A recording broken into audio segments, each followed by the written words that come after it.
Mitchell Grey here in the studio, and I tell you what, this is an incredible human, and a human that is sacrificing a lot and is about to go through a tremendous amount of pain.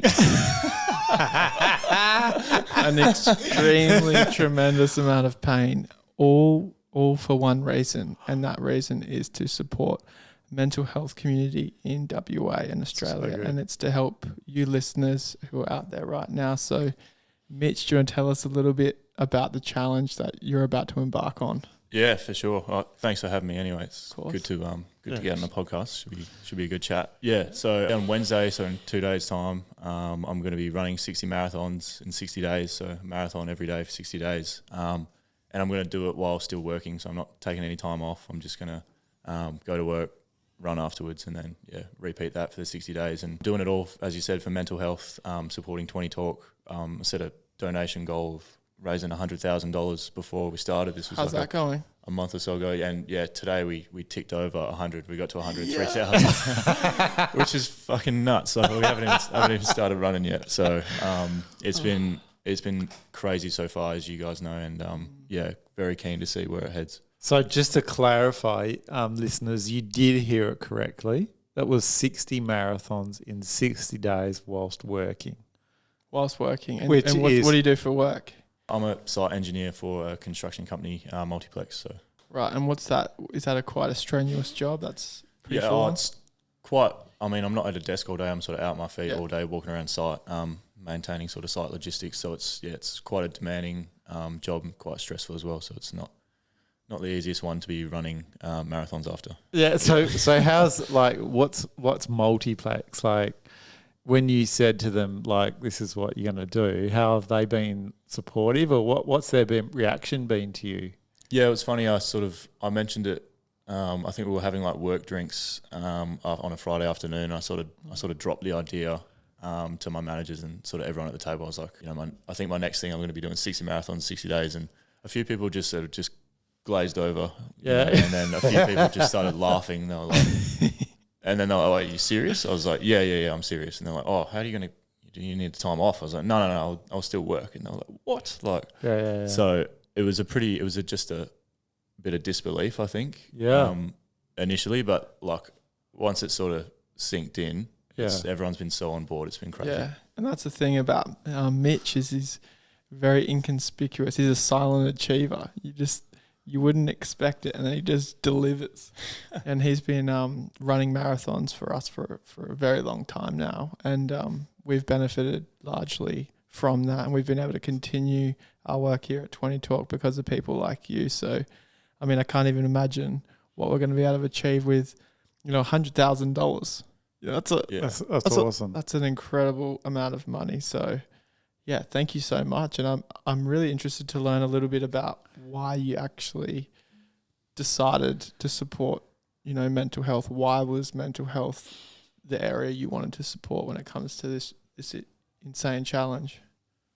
Yeah, it's I don't know, I've supported you guys for a while, and mental health's been a big part of my life the last few years, going through some stuff and realising that I can now help others to get through similar things, worse things. So I think there's some good points that we'll be able to cover, and a few sort of things that I've picked up through my running that's been able to help my life and others. So, that's so good. So we'll speaking of that, let's look at some of your gold nuggets that you've got here. And just to remind you, we just had a chat before. The first one was being uncomfortable with the uncomfortable. Second was perfecting the art of consistency, and the third one was the ripple effect of giving back. So tell us about it's being comfortable with the uncomfortable. Yeah. Thank you, Leighton. See how we're a really polished outfit here. Thank you, Leighton. No worries, Dad. Yeah. Yeah, Leighton got that one right. Yeah. Being comfortable with the uncomfortable. And by the way, I'm comfortable with making a mistake. So exactly. In relation to your point. Yeah. That's good. There we go. Good. Yeah, I guess it's a thing that's become, it might, seem like not much on a bit of paper, but it's become a very big part of my life and how I go about things. and running's been able to sort of open a door for me in terms of self-development that I never knew was there in a way. And that was, taking myself to the extreme in these extreme endurance events and challenges and stuff like that I've been able to tap in to a part of myself that I didn't know existed. So would you say that there was times in your life where you felt like you were cruising along and you were just comfortable? Yeah, I think, I don't know, I feel like we sort of live, particularly in like Australia and sort of developed countries, we live this life where we're so lucky to have the lives that we have that you can get almost complacent in your day to day. Like you don't step out of your comfort zone very often. Like if you wanted to just do your 9 to 5, come home, have dinner, watch Netflix, go to bed, wake up every day, like it's so easy to just cruise and not find out more about yourself and your passions and what you're capable of. So I think the running side of things has been able to take me to those places where I've been able to tap into a bit of that. And I know for me personally, when I was struggling with my mental health and I look back on it, there was so many social situations that I look back on with a lot of regret where I haven't stepped out of my comfort zone to express myself. Like I look back at uni and I would never go to class because I was too scared to talk to people. I was like, I've got friends from high school, I don't need to socialise. Why do I do that? And I just became this almost like a bit of a recluse. And of all those missed opportunities that could have happened, friendships, job opportunities, or anything like that, I look back on because I just got complacent and I was just comfortable. I just cruised. So winding back a few years when you're in university and you're suffering with mental illness, how did you see yourself then, and how do you see yourself now? I don't know. I think I didn't really see myself as anything at the time. Honestly, I was just going through the motions. Hey, it was just like, I'm doing a degree, which I enjoyed, but I was just going through the motions. I had no self-purpose in a way. I knew like my end goal of where I wanted to be in my career, but I didn't have I didn't know who I was pretty much. And like I look at myself now and I've got a lot of purpose with what I do and I've got a lot of direction, and I feel, through my development over those years and going through that and now coming out to where I am, I look back on that. But, I've got the regrets, but I wouldn't be here right now without going through those particular things. So I'm very grateful for that as well. It's actually interesting, because in my journey I went through quite a struggle with PTSD, post-traumatic stress, after an army incident overseas. And for me, in that difficult time, particularly for the first year or so, all I did was run. That was the one thing I could sort of control. When everything else was going to crap, I felt like if I could run, at least I had some level of some sort of control and that it made me feel a bit better. So I sort of understand that concept. Yeah, for sure. I think my running journey didn't start out like how it is now. It was never this extreme thing. It was almost just a bit of relief from the day to day. You said, you just it was just something to take your mind off things and survive. Exactly. But you're so right. Going back to your other point around it, it's so easy to just be comfortable these days, right? It is. Yeah. I think ever since Instagram and TikTok came out with those reels and those videos, I feel like something really changed at that point, because they're so highly addicting that people just go home, jump on their bed, lay down and scroll for hours and hours and hours. And that's just becoming the norm now. And through that, we're losing all of these experiences, meeting people, challenging ourselves, being our best versions of ourselves. And that's slowly dying because we're isolating ourselves now with technology, and it's pretty sad. Do you guys see that a lot? Yeah. Yeah. With your and I even notice with myself, if I've had a shit day and I'm feeling bad, I can look back on my screen time on those days and you'll see I'm on TikTok probably an hour more than usual. That's interesting. I'm just scrolling to fill a void. But that's interesting. Through that, we're losing our ability to communicate with others, and we get scared to talk to new people, and we're not out seeking new opportunities and learning new hobbies. It's just this vortex now. So it's pretty sad. Yeah. Well, that brings us to our second question, which is perfecting the craft of consistency. Yes. Do you want to tell us about that one? Yeah, I guess it's you hear it a lot in the sort of running scene, people harp on about consistency, and I guess it's sort of a bit of a cliche, I guess, and everyone's got their own spin on how they say it. And I wasn't actually going to put it in, but I think it's such a big part of me and a big part of what I stand for that I've just put it in anyway. So like consistency for me, I think a good sort of I got a good quote from a guy who runs ultra marathons as well. His name's Phil Gore. If you haven't heard of Phil Gore, look him up. He's insane. He does backyard ultras. He's got the Australian record for backyard ultras. He ran like what's a backyard ultra to everyone that's listening? Yeah, sorry. So a backyard ultra is like it's a format of an ultra marathon that has no set distance limit, no time limit.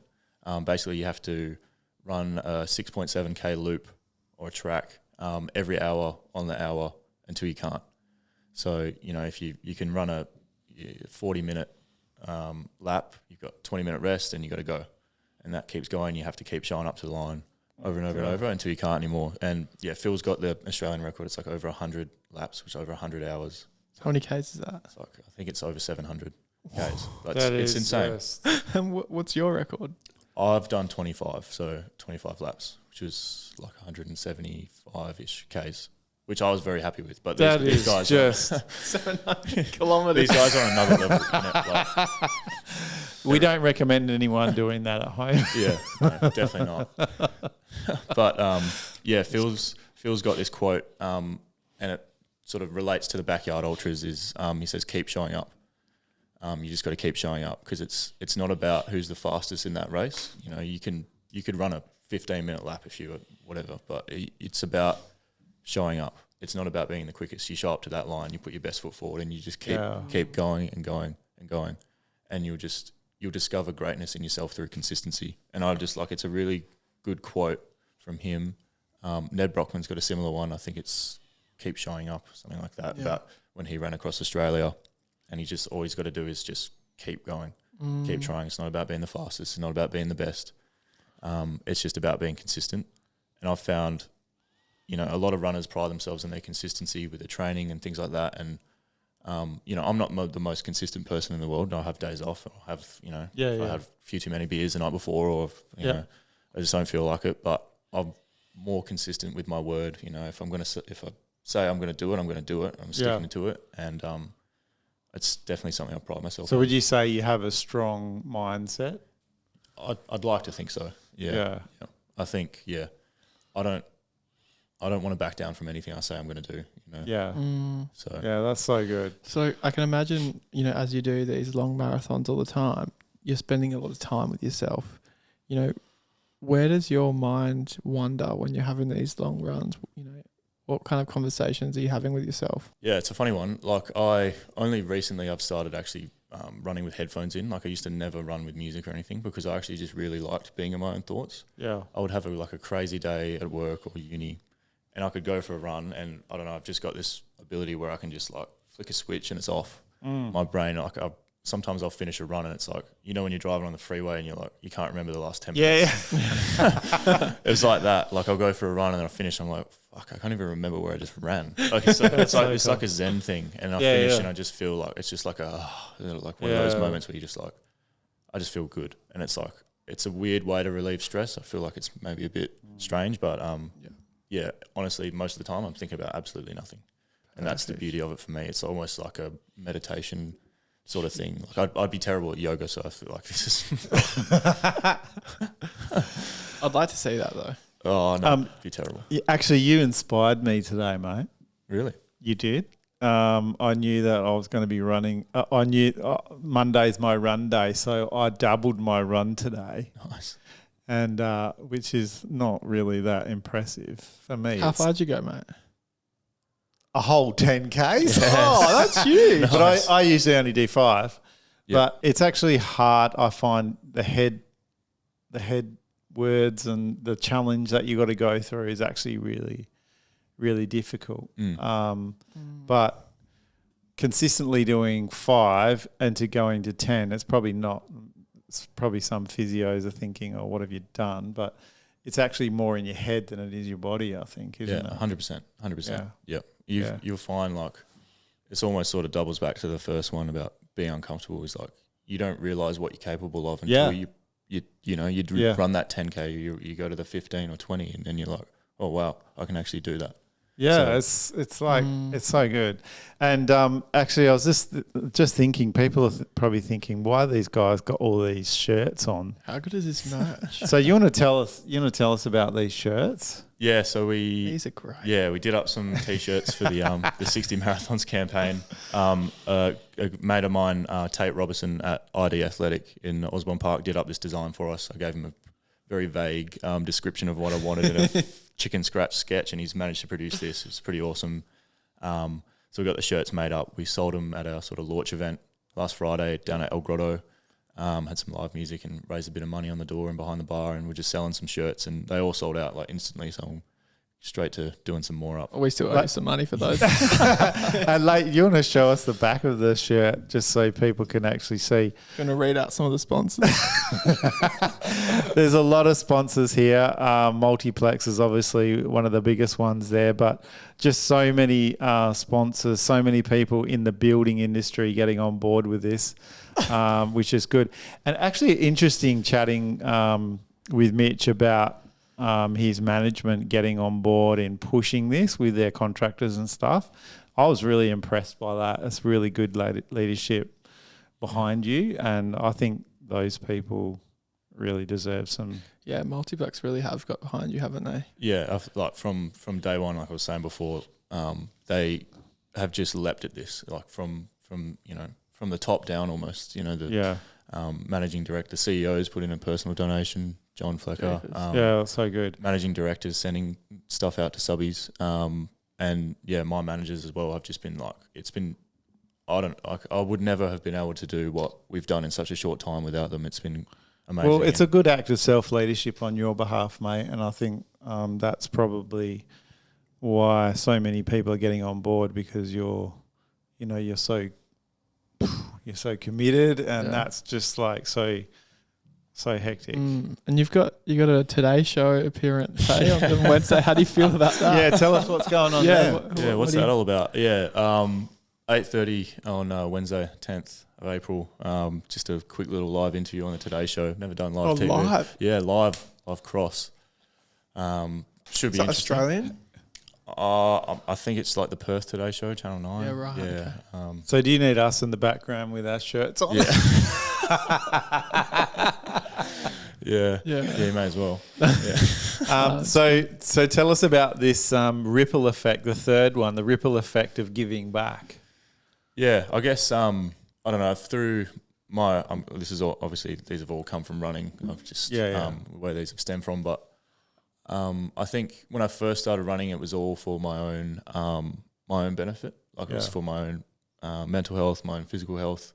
And then it was just all about sort of personal accolades. I was just like, I want to get a PB here, I want to race here, I want to try and win this and do that.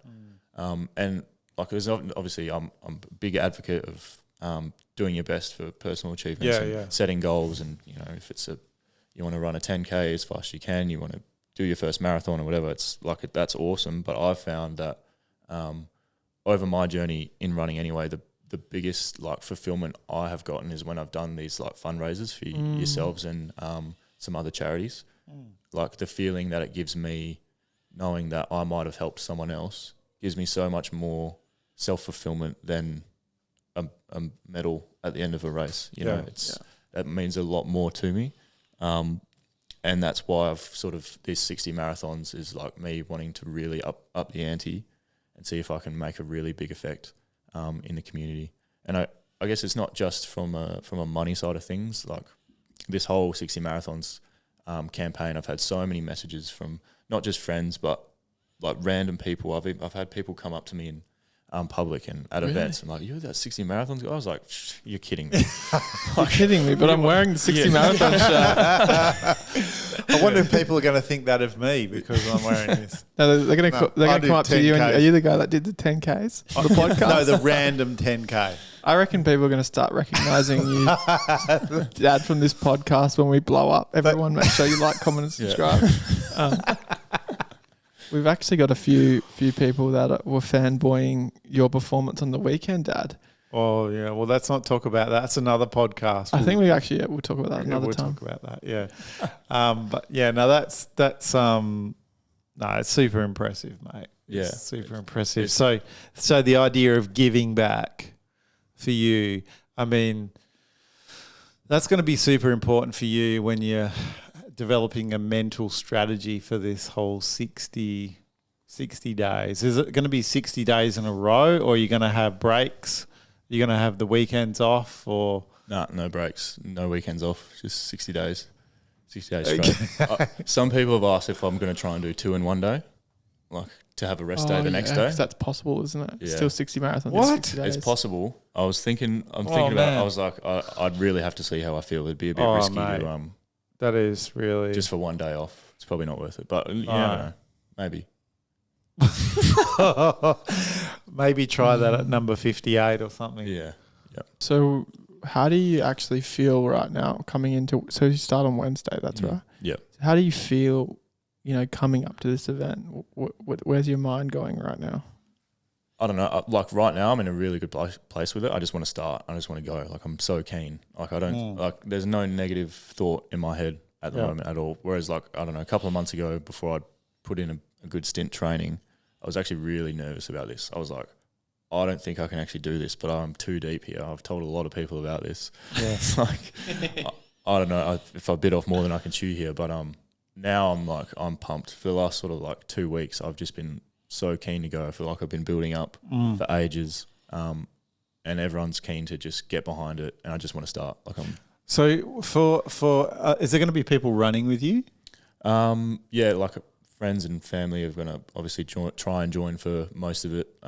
My plan is to sort of every like Sunday evening or something, I'm going to put out like a schedule for the week ahead. And where will that be? Like, how would if people want to sort of follow it or join you for like a full 10Ks like myself? Not everyone will be able to do that, of course, but if somebody wants to just get on board, like what do they do? What do you recommend? I think Instagram is probably going to be my main way of posting sort of what I'm doing. And so how do you find that? What's your handle? What is my handle? Mitchell_Grey, I think. Perfect. Mitchell_Grey. Okay, cool. I think. Yeah. So we'll put that down there in the. Yep, it's in the show notes. Yeah. It's in the show notes. Yeah, so I'm going to sort of be posting sort of daily on there where I'm going, what times people want to join, because like running with people makes it so much more enjoyable. Yeah, goes so much faster. So can you? So if someone's considering that, like how many minute Ks are you running? Just in case someone's a 7 or 8 minute K person, you don't want to offend them and say thanks for coming. No, I'm going to be very flexible with pace. Like I'm not here to break records with speed. No, I'm going out there to survive, just to survive and enjoy it. So that's good. If someone wants to come along and they've got a pace in mind, I'll run with them. Like I'll do what they want. Cool. I do 3 minute Ks. Yeah, won't last. Yeah, for 100 meters. Yeah, 100 meters. Yeah. So have you, Leighton, can I just ask a question? Sure. Are you going to join in for some of the run? Yes, he is. Yeah, of course. I mean, I have run a marathon before. You have? You actually did when he was a young fella. Actually, I might even like to join you at some point. Maybe we should both run a marathon for his final one together with him. That's a bit early. That'd be awesome.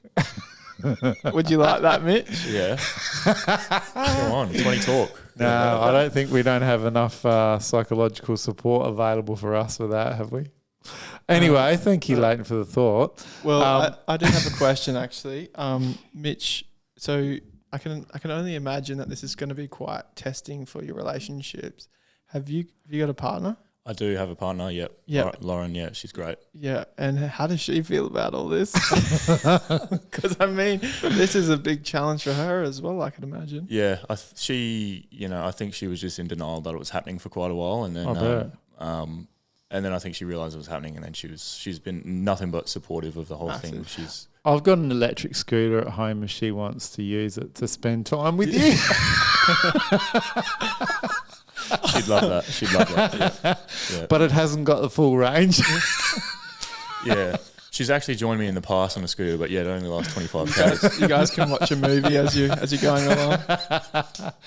Oh, that's so good, mate. I'm really, really proud of you. And what about like people probably thinking about how many sets of shoes are you thinking they're going to go through and what's happening in that space? I was lucky enough, one of our subcontractors has funded all of my gear for this. So, Who's that? That's MPM Group. MPM? Mechanical Project Management. So Yep. Thank you to them. Yeah. Yep. Big ups, MPM. They've saved me big time. So, like, I've got 6 pairs of shoes, got like over 400 gels that I've got. You know, I've got shorts, shirts, socks. Okay, so they've really looked after all my nutrition, all my supplements, everything that they've covered. These shirts, Yeah. They bought them as well. yeah. They've funded it all, so they've taken a lot of stress off my back anyway, making that happen. That's so good. Yeah, That's so really it's good. incredible. And yeah, because I think in the past when I've done similar fundraisers, my focus has always been on the fundraising and whatnot, and it's always come at a pretty big personal expense. Like I've spent a lot of money on it. So to have that sort of weight taken off my shoulders for this has been such a relief, where it's like I've just got my eyes on the prize now. I'm not worrying about how I'm going to afford all the gear.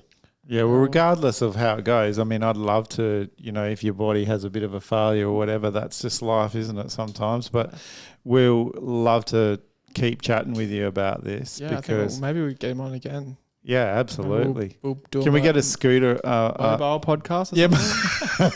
we could probably bring this somewhere. We could probably try and make something work. Yeah, that'd be fun. That'd be fun. But yeah, we're coming to the end of the podcast, but I just want to say, thank you so much for what you've done for us. I mean, this is the biggest fundraiser that's ever happened for 20 Talk. And I mean, it started in, your living room maybe 6 or 7 years ago, and it was just a little idea. Now people... That's when I was paying for it. Yeah. Now you're paying for it. Now, we've got people that believe in 20 Talk so much, like yourself, have raised $100,000. That is that is going to make such a big difference. That's just massive for us because, you're one of our mates as well, and it's just this huge story arc, and it's really powerful, even just for me, like getting emotional thinking about it.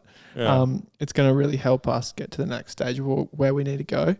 So appreciate that. And also too, I mean, for listeners, I mean, all 3 of us have had a mental health journey, and we're only doing what we're doing because of that. So the idea that you're going through a difficult season at the moment and it's all a waste of time, no way. When you stabilize, you'll be able to draw from that significantly and do awesome things. So mental health issues are just often a part of your leadership, self-leadership development. Yeah. And I think that, to me, is one of the most inspiring things about what you're doing is it gives a lot of hope. Channeling that story and that pain and turning it into something beautiful. So just actually for people who may want to, I'm sure there's a lot of people who want to donate to this, how do they do that, Leighton? So the best way to donate would be to head to Mitch's Instagram, which is Mitchell_Grey, or is it Mitch_Grey? Mitchell_Grey. If you look in his link, you'll be able to find the GoFundMe link. Can we also put that down here? Yeah, in the I'll get Leighton to man, Perfect. You're a legend.